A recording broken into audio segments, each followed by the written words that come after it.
Tariq, please. Bismillahirrahmanirrahim. Good afternoon. It's a pleasure to be here. And Dr. Sal, thank you for facilitating and hosting this event, and Maria Khan doing a brilliant job. And I think, naturally the compliments come for the author of this book, The Immigrant. And Kashif, I think you've touched many hearts throughout Manchester and throughout the northwest of the country in sharing your unique story, your experiences, and the difficulties and challenges that actually come with being an immigrant. I think now we're at the stage in society, especially those of us that come from an immigrant background and have got families that have immigrated here 40, 50 years ago, that perhaps society is so advanced and we're all so busy in our lives that we actually forget the challenges that people have faced and continue to face today. Because the bulk of immigrants from Pakistan and India came over in the 50s, 60s and 70s, but let's not forget that it's still happening today, whether that's through marriage or through work permits.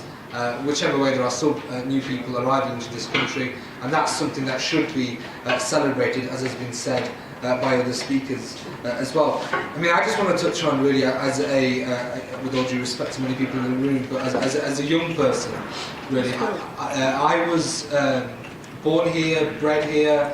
I'm very much in touch with this society. I went to primary school, secondary school, college, university. I just left 18 months ago, and I'm very fortunate at the age of 20, to have become a local councillor. Now, some people will ask, well, how did that happen, and what was so special about you getting elected? Well, there was nothing special about me, to be honest, because I'm a proud grandson of immigrants. My grandfather came over here as a single man. He shared a terrace house. This story will be familiar to many people.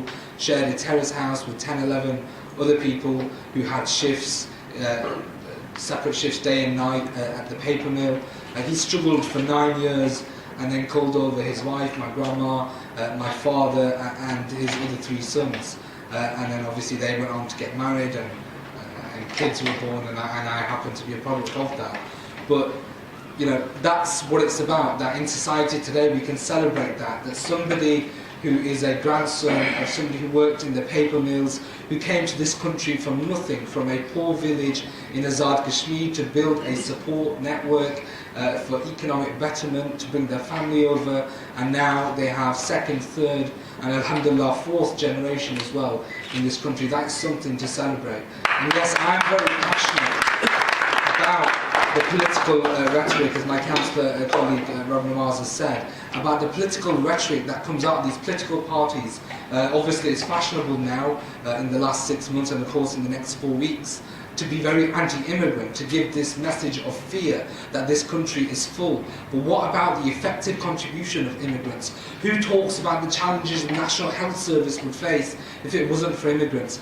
Who talks about the challenges that small and medium-sized businesses would face if it wasn't for immigrants? What would happen to our local, regional and national economies if we didn't have immigrants? We're all too quick to challenge and criticise about the consequences of immigration and looking at figures and numbers, but we don't look at the grassroots implications of what the fabric of our society, how we are stronger together, how we share a lot in common, and how actually lots of immigrants, though some may be famous, some may have contributed nationally, but what about those who contribute in their town, on their street, in their community, in their own quiet little way? Everybody in every town has a story of a contribution to this magnificent country, and that is something that we should celebrate. And Kashif, I've read elements of your book. I have to be honest, I've not read it in its entirety. But you talk about landing in Heathrow, you talk about meeting your friend for the first time, and a lot of these issues are similar to the challenges that people faced in the 60s and 70s. And it's very heartening as a young person who obviously didn't have the experience of being an immigrant, but actually we can still be aware of those issues from a similar young person, somebody like Kashif. And it's important, I think, people from my generation are very conscious and aware of this, because it's important to defend immigrants, and it's important to defend the contribution that they make in this country. And it's also equally important that we keep a link with our heritage.